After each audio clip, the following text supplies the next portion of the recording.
We're here this afternoon for our first big bite of the 2018. Wow, 2018. What decade am I in here? Holy mackerel. 2023-24 academic year. And we're excited to have Justin Mellick here. He's talking about the #1 requested topic from our survey last year on AI by those who responded. So we're excited to have him here. He's going to be talking a little bit about what is AI. And don't forget that following Justin's presentation, we will be taking a quick break, and then we'll be heading into our Chechi Tech meeting for those that can stick around and be part of that. So welcome, Justin. Thanks for taking the time to be here with us. We know that you've dived into this a little bit and have a little more knowledge than the rest of us around what's going on with AI. So we appreciate you taking the time to tell us what you've been learning. Sure. Yeah. So thank you everybody for coming. I guess I should say I kind of preface all this, but I hope this to be mostly a discussion for sure. I try to put myself in a lot of the campus-wide discussions going around AI. There's been a lot of things. PLC's had a bunch of this week when Brian Alexander was here. Gave less discussions around AI education, but try to focus on that as well, and just my own teaching practice. I've been using AI to very degree, at least talking about this. So yeah, quick disclaimer. I'm probably not anybody, but I am not a computer scientist. So I will not claim to be a computer scientist in any of this. I'm just trying to, I do think it's important that we roughly understand the way the technology works, because it's not just pure magic that, that just is black box that magically stands out. Like there is real logic and people that are making that logic happen. So I think that's important for everybody to understand. I'd also say too that it's changing so fast. I'll talk a little bit about how that change happens, or at least how I perceive that change, why that change happened so recently. So I'll do my best to keep this as up to date as possible. And also try to be ready to share for everybody online or here in person. I'm going to ask a lot of discussion questions at the end. What have you played around with? How have you used generative AI, ChatGPT, Byte, things like that, both personally or in your own teaching practice as well. So as I said before, I think it's really important that we understand that this is not magic, and that there is some everybody has an understanding of how this is all happening. So I think we should define what artificial intelligence is and what it is important. Probably more importantly is not. So right now AI is essentially just computer code that is trying to mimic, and I highlighted an asterisk, mimic problem solving capabilities of human beings. So it's a really high level thing that this is the kind of aim of all these large big tech AI companies. And what is important to realize is what it is not, in my opinion. So it is not self-aware. AI is contained to a specific domain. So for example, ChatGPT, which the free version, if you use a free version of it, is GPT 3.5. That GPT 3.5, the data set that it uses ends in November 2021. If you ask it anything about anything that happened after November 2021, it'll give you this canned response telling you why its data set ends at a certain point. That's really important. Yeah. I know you encourage discussion, so I'll just ask my first question. Is there a version of ChatGPT or something like that that incorporates the most recent internet data? So that kind of gets to this point here. So okay. I'm going to talk about it a little bit, but there's this concept of artificial general intelligence that does not exist right now. Some people think that's a dream. Some people think it's a nightmare. That would be an AI that can exist across domains. It is truly all encompassing of all information in the world. That does not exist. That's either really scary or really exciting. Sure. There are Google Bard does try to take more information, but the difference between a large amount of data and all data is huge. It's a big thing. All right, so I want to define a few terms. So I'm kind of starting from the biggest umbrella terms and narrowing it down a little bit. So the biggest term here is machine learning. So machine learning is essentially any type of computer code that tries to adapt based on data. So I have this computer code. I'm saying, okay, I want you to get to end goal. Here's a whole bunch of data. Do what you need to do to adapt to get to that end goal. That's machine learning. That's the largest umbrella term of all of And then we have a type of machine learning, which is called a neural network. So a neural network, as I could put it, is basically machine learning that uses code to mimic the way the human brain works. So there are three major components of a neural network. This is like super important, but again, I think it's important to know that this is magic. There's the input layer, there are hidden layers, that's the magic, right? It's the hidden part of the magic. And then there's the output layer. GPT 3.5 that you're using, think of it as a big matrix. There are 96 horizontal layers in GPT 3.5. So we're looking at statistical calculations in layer 1. They make predictions that push down to layer 2 that are looking at different things, so on and so forth. 96 layers horizontally. Then there are what's the word I'm looking for here? Attributes. Yeah, there are attributes that are going vertical. So we're looking at different things, like different attributes that feed into these layers. There are 175 billion attributes. So this is a massive amount of data. This is a huge amount of data. These are all like statistical calculations that are happening to create an output. So as a quick demonstration, I think it's a good exercise. How do you know that that's a dog as a human being? Either my people here or on Zoom land.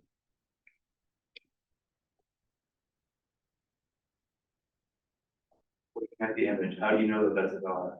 It matches other dogs I've seen. So it matches the dogs you've seen. What about it matches the dogs you've seen?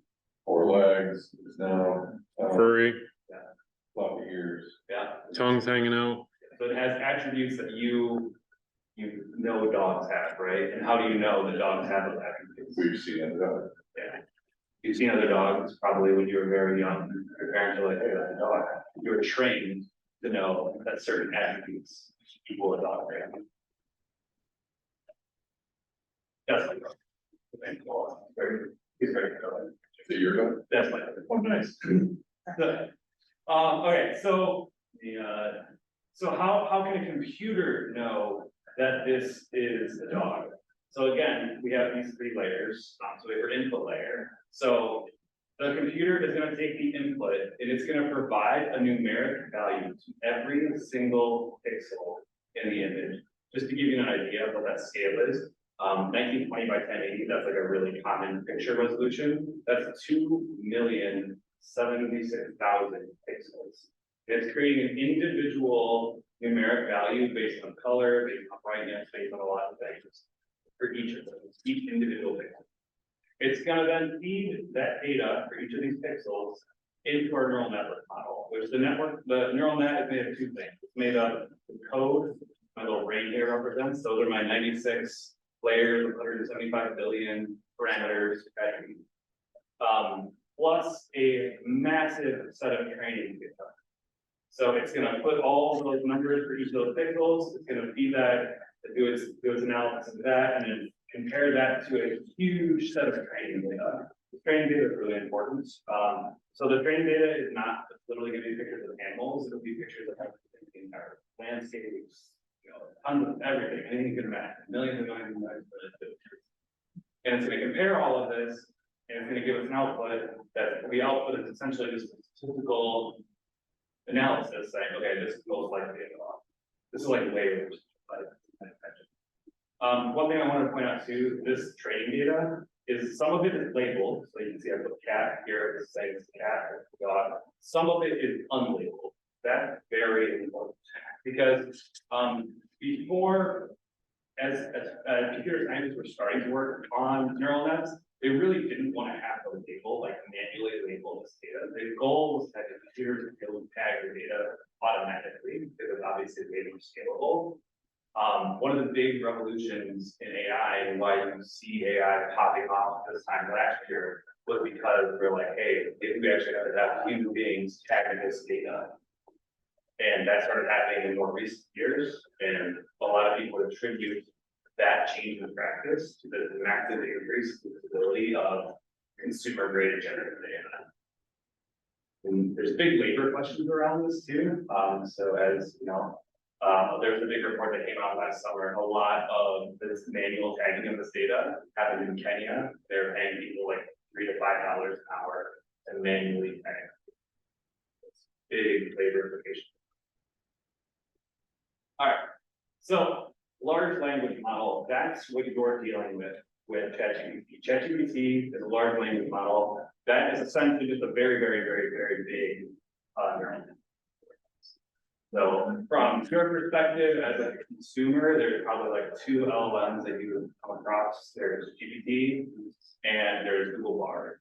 Realistically, there are other ones out there. Facebook, Meta, I should say, has a open source LLM that they put out there called Llama. There's another company called Anthropic who has one called Claude.ai. I think it's important to point out that these are like controlled by like essentially two gigantic companies. There's lots of problems. So those are the main kind of topics. I just want to make sure again, it's not magic. There's a real computer science behind all this. It's helpful for the basic kind of. And I was a history teacher, so I love timelines. So maybe I think it's important to include in there. So really research on neural nets and machine learning started way back in the 50s. But from like our modern perspective, I think it's helpful to think of like autocomplete on your phone as like a start. So if you go to your phone, you open up a text message, you type a TV above your keyboard, and I'll put the first option. But statistically, you know, when you type a T, it's likely out of stuff. And then maybe it chooses dog as the next option, where because it knows you individually as a person, you most commonly use dog. That's all AI for a small narrow domain of US 1. So generative AI, which they're experiencing now with ChatGPT, Bard, those types of things, that is all within a given domain. That domain is the data set that it has. So we're getting huge amounts of data. That's and then kind of Rick was getting to over there, this idea of artificial general intelligence, like this is again either a dream or a nightmare, depending on your perspective, but this would be an AI that can operate in any domain across domains. So like more or less like a sentient AI. Which some people would tell you is coming in 5 years, some people would tell you that's never gonna happen. I don't know enough about the future, I can probably say never. All right, so this is the whole discussion part of what we're talking about now. Anybody want to share how they use AI? Personally, or in the classroom? We'll pop the chat open, or feel free to unmute yourself. Zoom in, folks. Yeah. This is a small thing. I was, on the weekend, I was on a road trip with my family and my future son-in-law happened to sit next to me in the car, we started talking about this, and I'm like, well, I have this, you know, this message that I have to create for this client.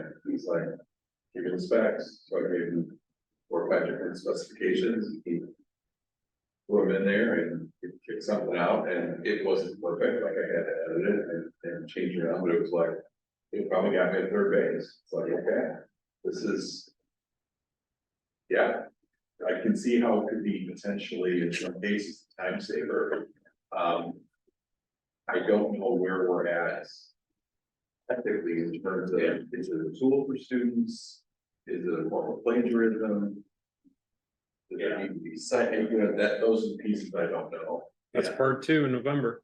Well, we'll get into part of that now. Yeah, I think, the part 2 part of this map Robert is going to lead is much more about like, what are like these big societal or implications on education? Yeah. AI can have this. I'm trying to be more specific classroom on individual personalized Sure. here. Sure. But I think that's a great example. I think too, like, I don't know if anybody saw, there was a case, I think Vanderbilt University had some tragedy on their campus last spring. And it came out that like the president's office or whoever there, used ChatGPT to write essentially like a condolence letter to the entire campus. Like, Oh boy. yeah, I don't think we're comfortable with that. I hope, or at least not yet. Anybody else examples? Well, the first one I used was I'm forgetting its name. It was part of Discord or something. It was up. Yes. So I played with that.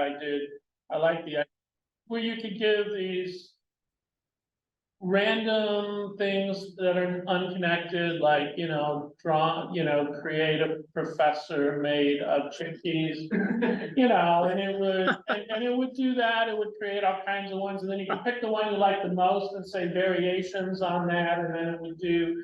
And I made like, a friend of mine has a daughter, like she was, I don't know, is a 2-year-old, she likes olives.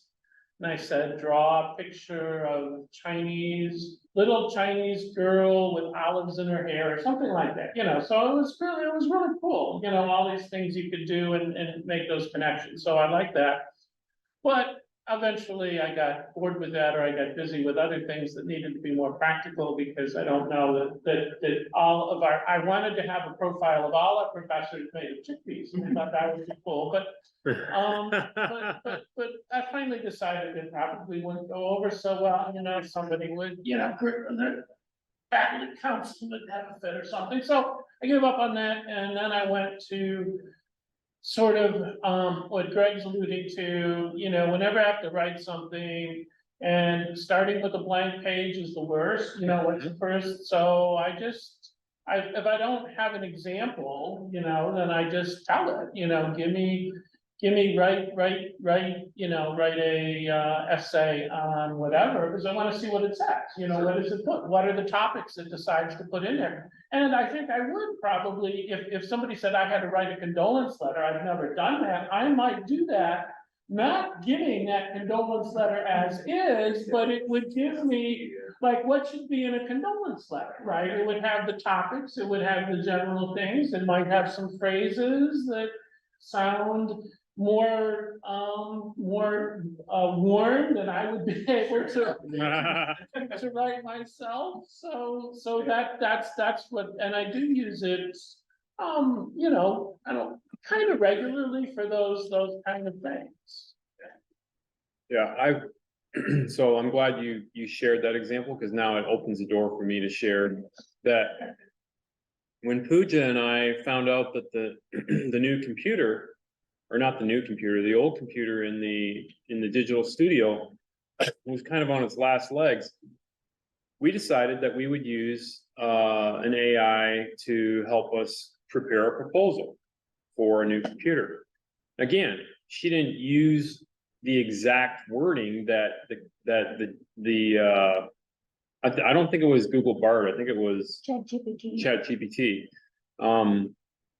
But she pulled things out of there that were helpful in terms of how she could put this proposal together.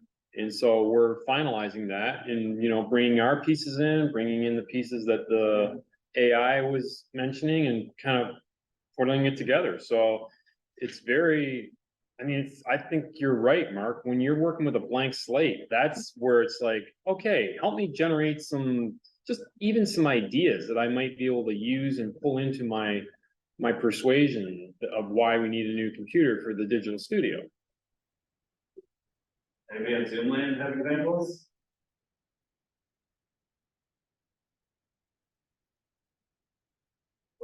Okay.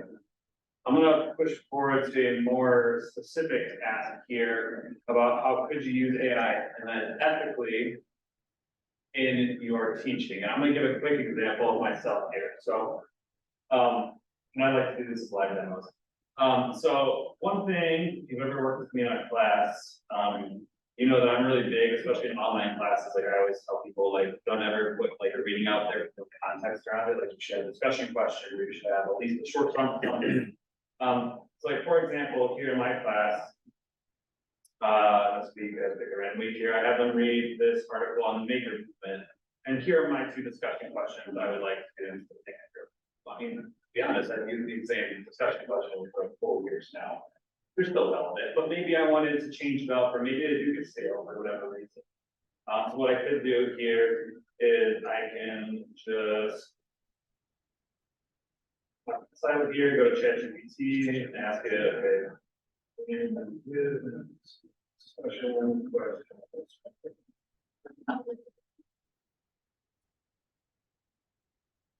I have found that it helps me get the algorithm.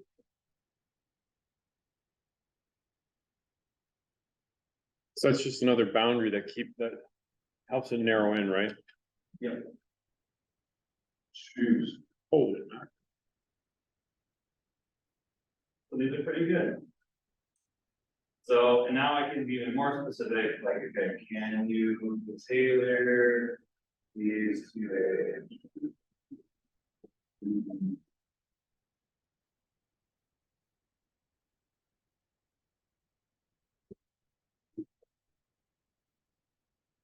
So we do this, it does simplify it a little bit, it makes it a little less dirty, I would say.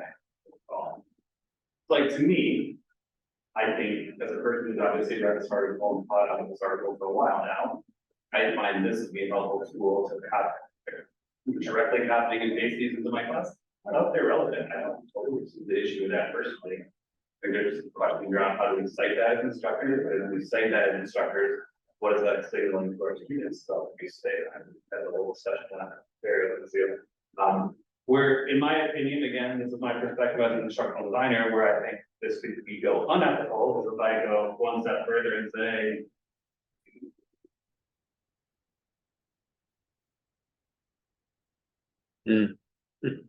So like from my perspective as an instructional designer, asking this to create a quiz is going too far because, you know, instructional designer, big backwards design band, you know, we've got the objectives, then we have the assessment, and so like obviously the AI is in the opposite direction here, right? I'm giving it content, I'm saying make it an assessment based on the content, not based on my learning objectives. So from an instructional design perspective, to me, this is good. You know. Oh, it really makes sense to have multiple choice of how to do my class. Right, you should use the quizzes that come with the textbook. mackerel. Use AI. Anybody else have examples? I don't know what example, but a comment. Yeah. You know, when I first started teaching at high school level, I think my second principal was like, you know, you can grab stuff from colleagues, and that is working smart. I totally understand that. But what you can't do is sell out to it. You can't just use it without actually looking at it ahead of time and figuring out if it's gonna work for your style, your class, these kids. I mean, you gotta at least vet things in advance. And I took that to heart in terms of, you know, getting things from other sources is fine.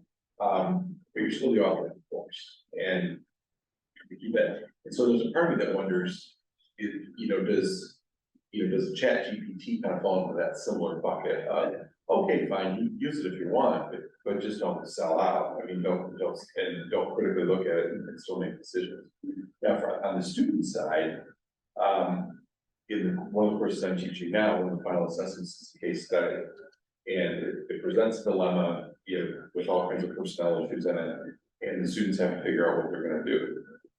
Well, in the last class session, I give them a half an hour in small groups to basically phone a friend, like they can talk with their colleagues about, well, what do you think? What do you think? What do you think? And the reason I do that, as I said, is that I'm like, look, if you're a principal and you get a thorny one, don't go on that limb by yourself. I mean, get some advice from more experienced people or colleagues or whatever. However, you are gonna be held accountable for the decision you implement. So, and everybody has to hand in their own case study response, regardless.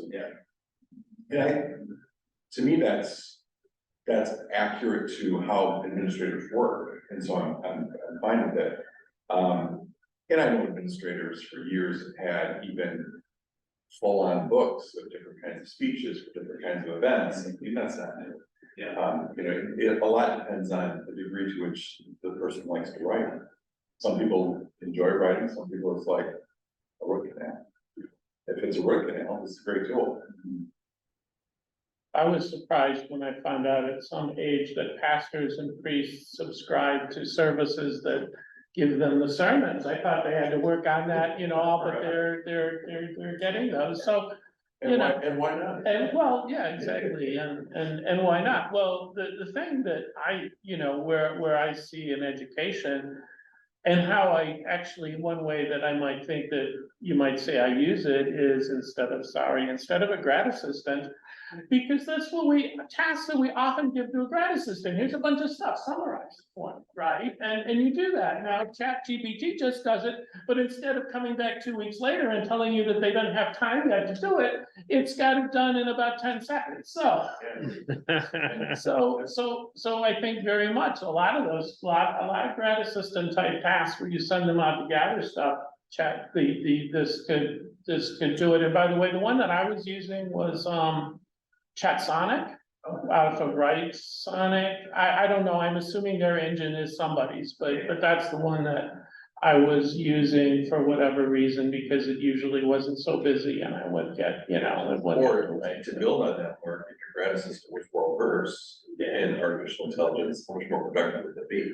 Well, that's right. Oh, another thing is I've had it, because I was doing an article and because I needed Korean articles and I had co-author who could speak Korean, but I would ask it to summarize articles because I wouldn't want to just tell him here, I want you to tell me all of these, but if it looked like after it gave me the summary, that, oh, I think this one we need, then I would put it on our list of stuff we want. So it could do that. And you could always do a translate, but it takes much longer to translate into English, and then you have to read it in English and that. So I was quite surprised that it could read Korean and summarize it in English form.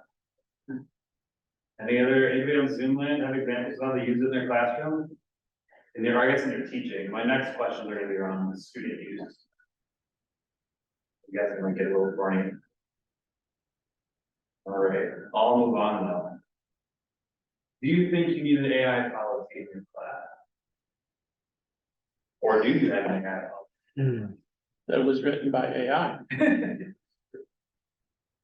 I don't have one. No AI policy? ARP? I want, but I cannot make it. I don't know how to, well, maybe we should ask ChatGPT how to draw. Exactly. It will make an AI policy for you if you ask it to. But I know students go to online, ChatGPT can find answer. But I have to go before student take it, and put my question, ChatGPT how they answer. Yeah. I have to tweak some track in the multiple choices. I do think that's a really good exercise, because I feel like I had my students this semester, I say, okay, because I give them assignment with a ton of choice involved. And I say, all right, well, here's how you could, I basically just live demo, all right, if you wanted to do your assignment, you could basically say, okay, write me a 2-page paper on this, include this many APA citation, and we just read it, live right there in class. Say, okay, here's the problems, but I think I'm getting around myself a little bit, but obviously I don't want them to do that. I'm not suggesting that that's how they write their paper at all. Because I'll show my AI policy here, but I think it's important that they do that as a assistance tool, not as a tool to generate the fact. Anything else? Do you have any If I had to write one tomorrow, I think it would go down the road of you can use it as a tool, but understand we hold accountable for what you turn in. Now, interestingly, maybe guys can speak to this because I think he dealt with it. I think 3-4 semesters ago, we had an adjunct teaching a law class, and they use a lot of case studies, responses, and analysis to come back. And 2 students came back with very similar, if not the same language. And the adjunct did a little bit of inquiry and found out they both used AI to help them figure this thing out. Now, at the time, absent a policy, it was okay, and it gave an alternate assignment or something like that. Not to slap somebody's hand, you didn't know that you were gonna slap it. And so it all worked out fine. But in the absence of some policy like that, could you really tell a student no? Yeah. At least toward no, you really can, because if you haven't told them up front that this isn't okay to do. Now, the plagiarism policy, I think, is pretty clear. It's if you use some of these published works, you gotta get credit. But I don't know that, as an example, I don't know that the APA format has ChatGPT in it yet, not that I'm aware of it. I think people floating around that, but I don't, they're a little hard and fast. Hard and fast, yeah. I think Scott, you got your hand up. Hey, can you hear me? Yep, we got Yep. Thank you. I'm just going to point out that I'm on the university conduct pool, and I was a hearing officer for 9 cases this past year, 8 of which involved this issue of AI, cheating, AI writing the whole paper. We're going to need a consistent policy in the university as this rolls forward. That's my comment. So I think this is extremely important, and I point this out to every single faculty member I can. Everything, there is a lot of academic research on these AI detection tools. They are not reliable. OpenAI shut down their own internal tool to detect ChatGPT. Like, it's not reliable. I've read studies where they have like 10%, up to 10% false positive rates. I think it's a real dangerous path to go down, relying on tools like this. When these companies do not trust their own detection. For that previous comment, I would be curious to know what other universities have done, if they've been university-wide policies, if it's been more by college, or one policy for graduate, one policy for undergraduate. I just think there's different contexts in which we all teach. I'd be a little nervous about what the policy would look like that would be umbrella over the whole, the institution, even the size of Grand Valley, which isn't as large as Medium size. I would say too, like I have, we'll talk about AI policy. Well, I have an AI policy in my class, but like I also did recognize I have no legitimate way of knowing if students are breaking the policy unless they tell me. And I have to accept that, because that's the reality. Like, there are not detection tools that you should rely on. I think, like, not a lot of academic research that suggests this route that can be fruitful, that these tools will be the thing. Yeah, and this, I think the students that are really interested in learning, at least the adult learners, they're not going to use it because they actually want relevant feedback based on their own work. Well, then it turns it into a check. They're not getting feedback in their work, getting feedback on something that computer generated. I mean, it's cliche, but it goes back to, like, you cheat, you're only cheating yourself. It's cliche, it's true. But Absolutely true. yeah, I mean, I think, and I try to, I teach a lot of research with teachers, and I call it, like, I think this is the big value. I always say, like, technology has been claimed to take over the teacher for, the 20s, we thought radio was gonna take over the teacher.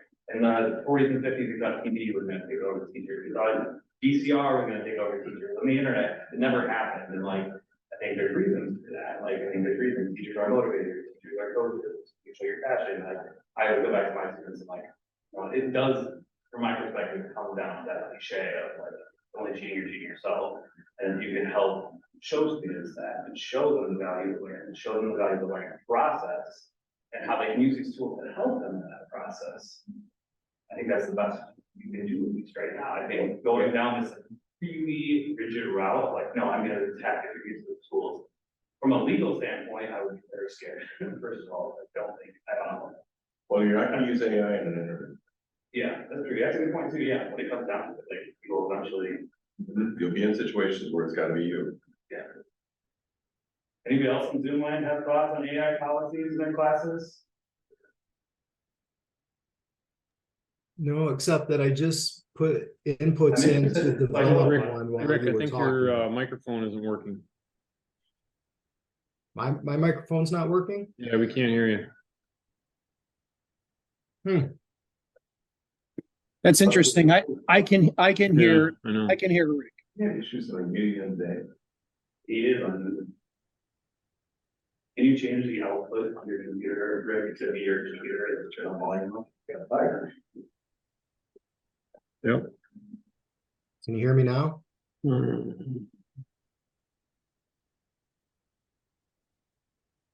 Hang on, Rick. Rick, we on the call can hear you. Okay, thanks, Scott. We're good now.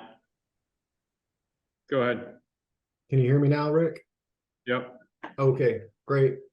Well, what I was going to say has lost its punch now, but I was just going to say while Justin was talking, I was putting into chat OpenAI policy language for developing an AI policy in my class. So it just spit out 15 great ideas for me for developing such a policy.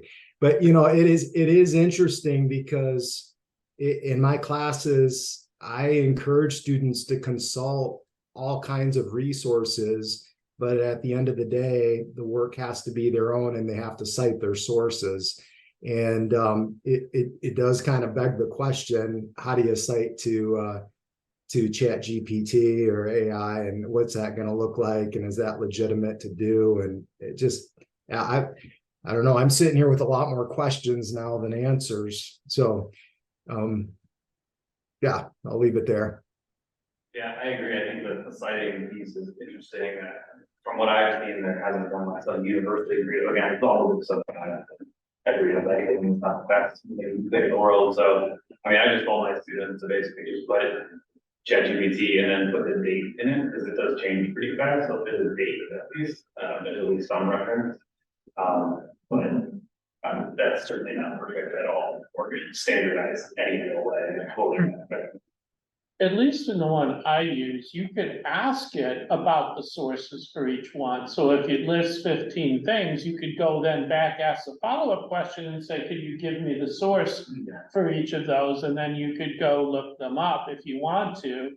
And I don't know at what point it becomes original if you go look up all 15 and then go and paraphrase the same points after you look them up, but you can get it to give you references, at least, that was my experience. Yeah, Google Art will give you references of highlights, and then if you use ChatGPT within Microsoft Edge, it'll also do the same thing.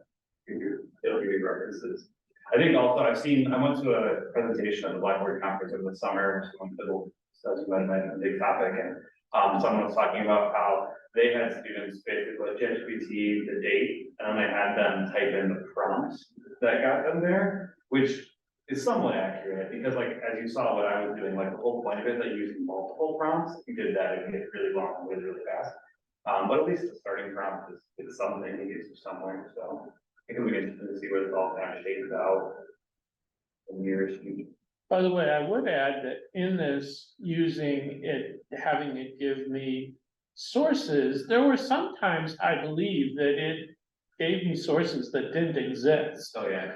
So, I don't know how that happens exactly, but there were times when, as far as I could tell, there was no such journal ever with that name, let alone volume 76. There was a relatively well-known case last spring where a lawyer submitted a law briefing to a judge using ChatGPT, and there was a completely made-up case law in it.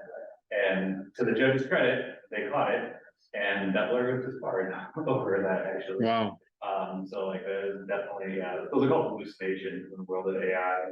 I should have clipped it. There's an interview with the CEO of Google DeepMind, which is Google's AI division essentially. And like, he explicitly said what you just said, Mark, because he said he uses it for research all the time. And he goes, yeah, all the things, like, yeah, I'll make up citations. And like, he's talking about his own tool that he works on, that he's like offensively selling. So I think it's really powerful to hear, these developers saying that directly. That's like very well, no one denies it. Okay. If you go out there and read articles, there's some people saying that ChatGPT is actually getting worse right now. Like, especially like simple math. You find all sorts of sources.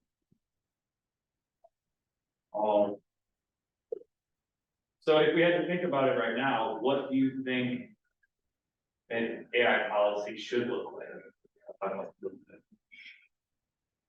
What do you think it should include?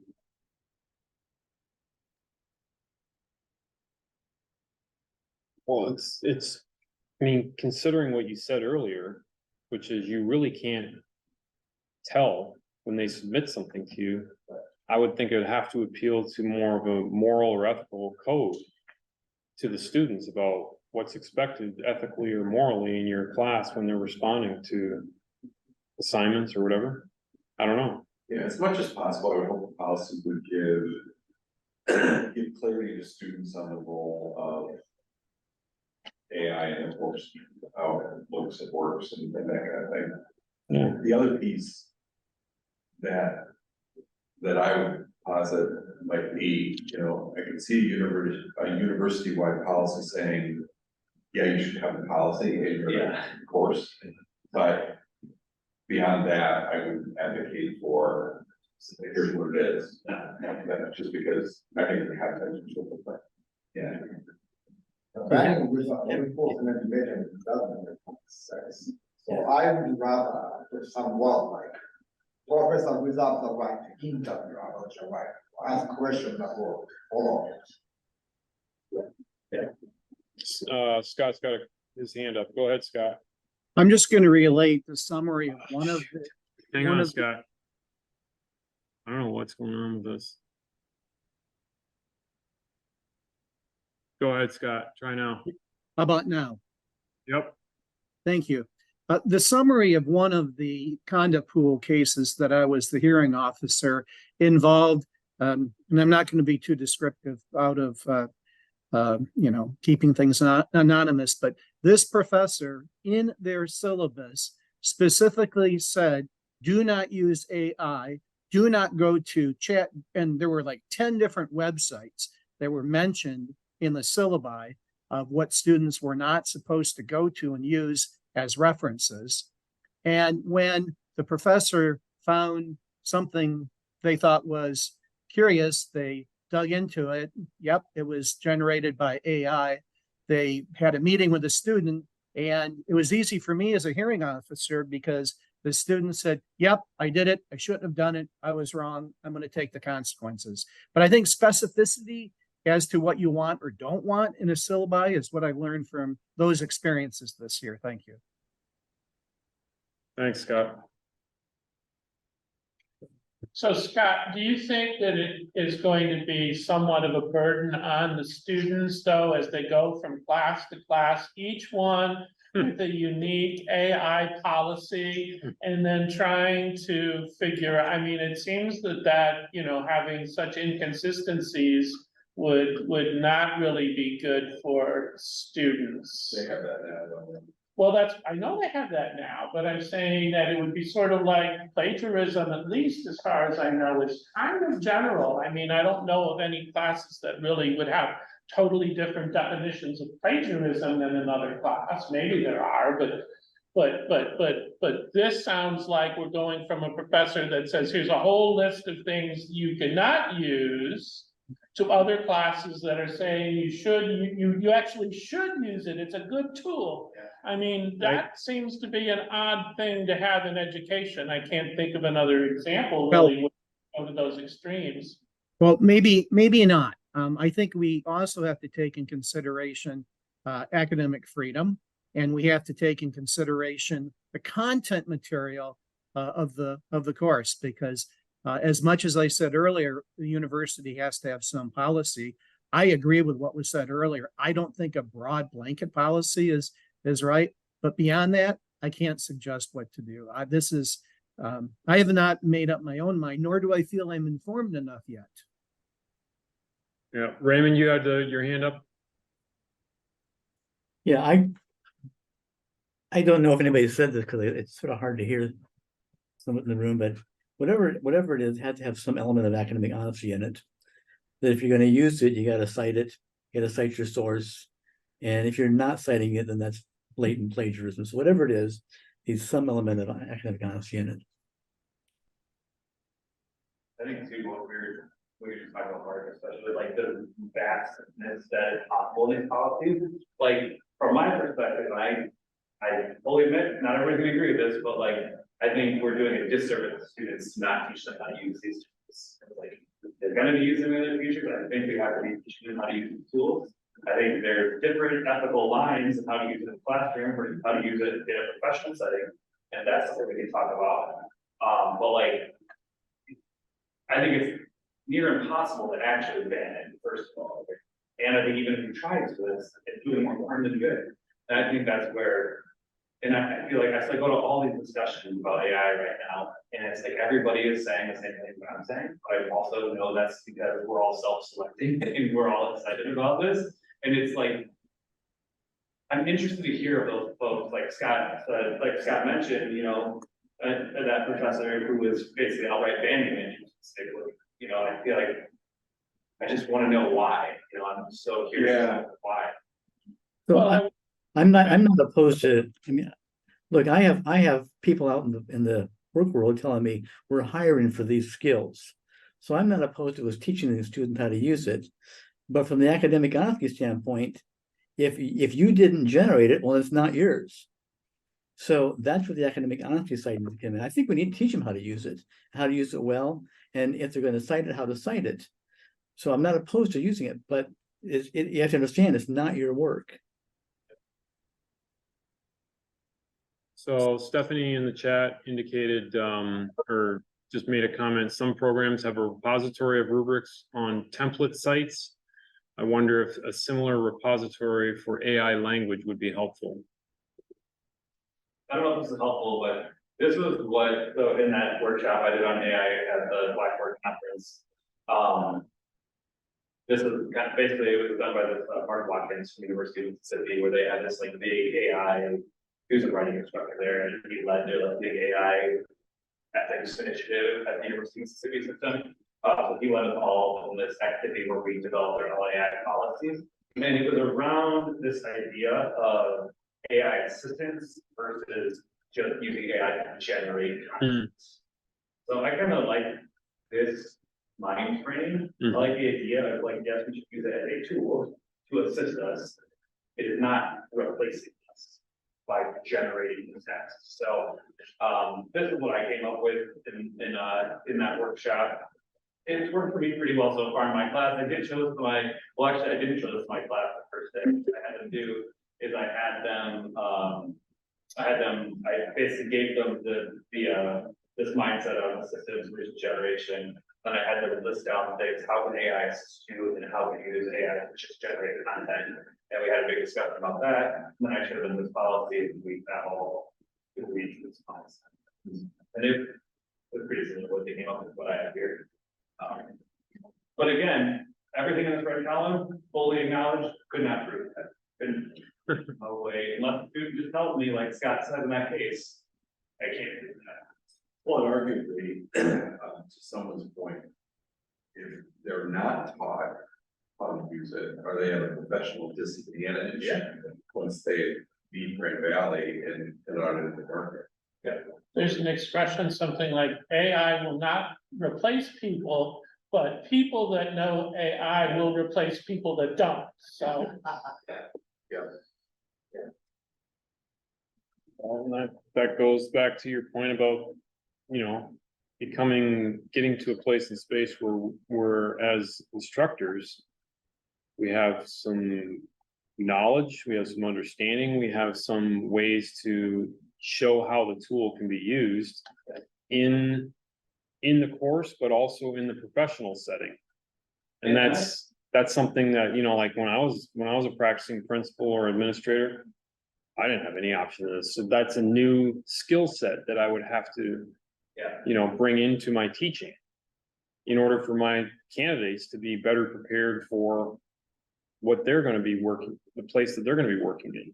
And I think that's really critical that like faculty in specific disciplines understand how this is affecting the professional setting of their specific discipline. Like I was just talking to Andy before I listened to the podcast last night when I was running about this company called Clearview AI, where they basically made this AI tool where you could take a picture of anyone's face, feed it into their system, and with a 98.6% accuracy, it would pull out other pictures of that same person and their name.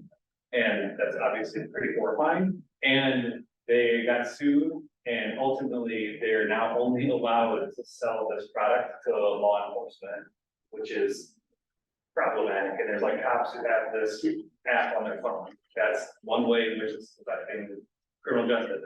I've had conversations with students recently who are social work students. Who there's a lot of conversation around like how AI is good or bad, maybe like talk therapy perspective. From one side, you wouldn't necessarily want students to self-isolate more by talking to a chat, right? But on the other hand, what if it's all they have access? That's better than not, or they come from a marginalized community where they don't have access to information around it. Like there is benefit to some of that. I'm not a social worker. I don't know the answer to any of that, but that's a conversation that's happening. I think it's really important that faculty understand how these tools are affecting their specific disciplines. And at least can talk to them. And look at the example we gave like at school, great. I mean, especially around communication, like I don't know the answer to any of that. Like if there was some horrible incident at school and parents found out that you generated some response. I don't know. Again, I did communications for this year, and there were times where it was like, Greg, here's the issue, you've got 30 minutes, Yeah. check your door, you crank out a press release, crank out a statement that we can use with the meeting, whatever, and go. And if I don't exist, or it's a smaller district where there's basically the superintendent and 3 or 4 principals, well, yeah, that person can use ChatGPT. I mean, they're going to be a much better response. You could use it to create a base and then you can tweak it, maybe your communication's better. I'm not necessarily, I think that's where it's really important that, faculty in those disciplines have a pretty good understanding of what's going on, because it's touching everything right now. Like in healthcare, one that's really interesting is, I have a friend of mine who works for Microsoft, if you ever use Dragon patient software, Nuance, it's a company that makes Dragon, looks Nuance, and he's basically in medical sales now, where if you've gone to the doctor recently, you probably had the experience like the doctor puts their phone, it's recording their voice, basically making an auto transcript of your doctor and your conversation. Well, now what they're doing is they're trying to make medically significant summaries based on those transcripts using ChatGPT. Which from one perspective, that saves doctors a ton of time in summarizing those transcripts. On the other hand, massive privacy implications here. You as a patient, you trust that. I mean, The security run data. yeah, like, I don't know, there's a lot of conversations here, I don't think that, but like, those types of conversations that are happening, and also the classes around.